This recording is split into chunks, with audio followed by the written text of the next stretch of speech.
Bonjour, bonsoir à tous. Merci d'être si nombreux, hein. On vous voit arriver au fur et à mesure. On est à 135 participants, voilà, ça montre l'intérêt. Je vais laisser Pascal commencer à avancer les diapos de cette qui était une enquête flash assez rapide, hein, qu'on a envoyée au nom de la CNCEM pour essayer d'avoir un premier paysage un peu de l'utilisation dans notre communauté de l'IA, de ses usages, et puis aussi un peu de la compréhension de ce qui se cache derrière. Sur la diapo suivante, vous avez les grandes questions. Je vais passer vite puisqu'on va vous donner les résultats. Est-ce qu'on l'utilise? Est-ce qu'on sait les modèles qu'on utilise? Lesquels on utilise? Est-ce que on compte l'utiliser? Qu'est-ce qu'on pense de ce que font les étudiants? Voilà, donc c'est un peu toutes les questions. Je vais vous apporter les réponses, donc on va pas s'attarder beaucoup sur ces questions. Donc globalement, nous avons eu quand même un nombre de réponses plutôt très élevé, hein, 192 réponses, avec donc là un camembert qui présente en rouge votre usage et pas d'actualité, en orange sporadique, et donc il reste 20% parmi les répondants qui utilisent l'IA de façon régulière. Donc retenez ces 20%. Si on va un petit peu sur la suivante, la question c'était quel type d'outils utilisez-vous? Déjà il y a pareil à peu près 20% qui ont répondu je ne sais pas, et après une grande majorité qui utilisent des modèles qui sont hébergés hors Europe, donc non souverains. Et sur la diapositive suivante, vous avez les noms que tout le monde connaît quand même un petit peu, avec OpenAI, ChatGPT en première ligne de très très loin, avec Mistral AI, Perplexity et Copilot, qui est l'IA de Microsoft, qui sont ensuite cités. Et puis après, vous voyez, on est tout en dessous de 5%, sachant que on pouvait répondre, on peut et on utilise souvent plusieurs modèles. Alors, ça, c'est ce que... Hop, tu vas un peu vite pour moi. Si tu reviens à celle d'avant, Pascal. Il y avait une question, est-ce que vous comptez vous l'utiliser dans les mois à venir? Alors, bon, on sait que vous allez tous vous y mettre demain, là. Mais pour l'instant, la réponse, c'était quand même plutôt 33% oui, et les autres, peut-être, et certains, pas du tout. Et à la suivante, qu'est-ce que vous faites avec l'IA? Ou qu'est-ce que vous pensez faire avec l'IA?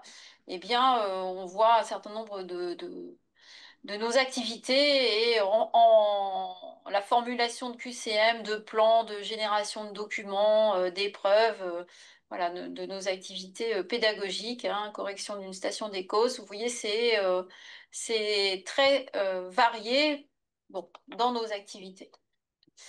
Euh, alors par contre, vous vous rappelez les 20% d'enseignants qui utilisent l'IA, et quand on demande la question est-ce que vos étudiants utilisent l'IA, bah oui, 90% pensent que leurs étudiants utilisent l'IA.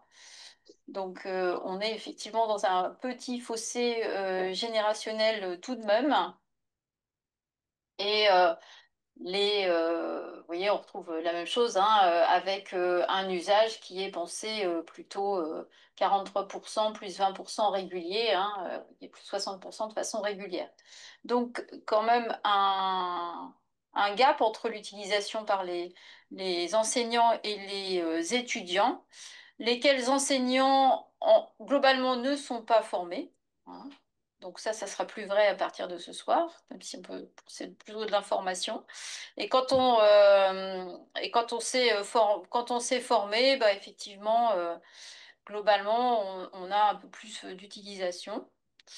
Et sachant que 60% ont une formation hors académique, donc ce qui pose la question de quelles offres on peut avoir en termes de formation académique.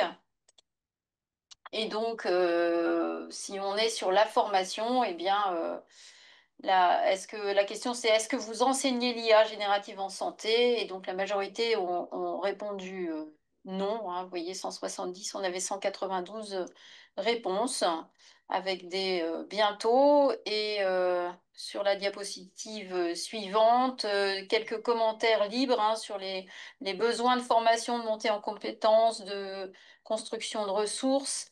Hein, la question de l'intégration institutionnelle dans des projets un peu plus structurés, et le fait aussi que tout ça, ça bouge très vite et qu'il faut se tenir au courant, ce qui est un travail en soi quasiment.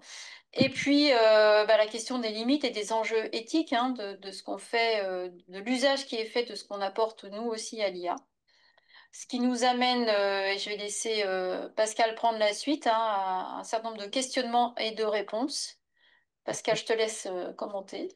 Merci. Effectivement, donc comment évaluer l'efficacité pédagogique réelle des contenus produits par l'IA? Vous avez peut-être remarqué subrepticement que notre diapositive de démarrage, en fait, portait un- un signal qui a été proposé par les bibliothécaires canadiens de Montréal en disant, effectivement, dites-nous si le contenu que vous nous présentez est un contenu absolument hors IA, assisté par l'IA ou complètement généré par l'IA.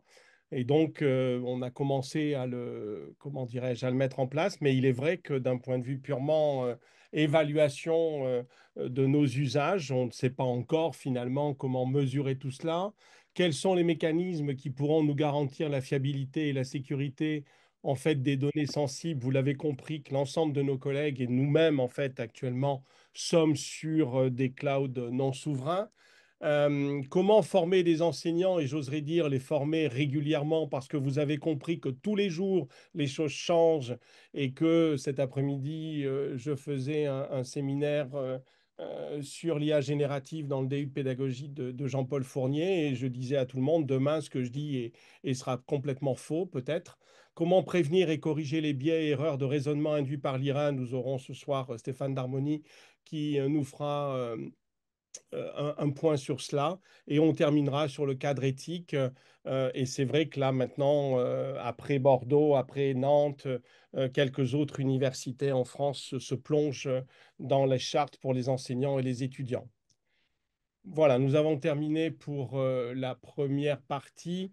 Vous avez donc retenu sur le fait qu'un tiers des enseignants pardon, n'utilisent toujours pas l'IA générative, que ChatGPT domine, que le QCM et la synthèse documentaire restent les usages privilégiés, que le besoin de formation est soulevé par tout le monde et que derrière, il faut qu'on comprenne ensemble les enjeux éthiques et de souveraineté que nous devons en fait transposer dans nos actions, en tout cas transposer les actions de l'État dans nos actions personnelles.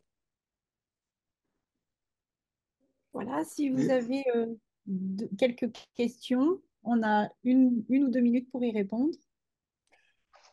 Alors, la Sinon, structure canadienne qui a enchaîner. proposé de rajouter créé par l'IA dans les diapos et le groupement des bibliothécaires, et je crois que c'est à Montréal, si vous voulez, je vous donnerai les éléments complémentaires. En fait, ce sont des choses qui sont apparues dans les fils d'actualité de LinkedIn, parce que pour ne rien vous cacher, il n'y a que là pour l'instant où on arrive à trouver, alors il faut faire la part entre les influenceurs, mais on arrive à trouver les éléments qui font évoluer entre guillemets, notre appréhension de ces outils-là.